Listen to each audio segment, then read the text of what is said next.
Want to dive into a world of anime without spending a dime?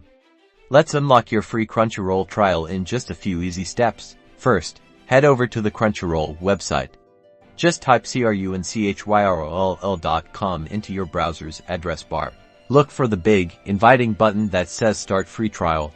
It's usually located in the center or top right corner of the page, and click it.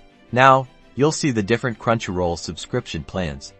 Make sure to select the plan that clearly states free trial is included, usually the Mega Fan plan. Next, create your Crunchyroll account. Enter your email address, choose a strong password, and select a username. Make sure to use a valid email address because you'll need to verify it later. Now for the important part, you'll need to enter your payment information. Don't worry, you won't be charged until your free trial ends. Crunchyroll needs this to seamlessly continue your subscription if you choose to stay subscribed. Before proceeding, carefully read the terms and conditions, then check the box to agree. And that's it, your free trial is now activated. You should receive a confirmation email as well. Now go and explore the vast library of anime. Enjoy your free anime adventure.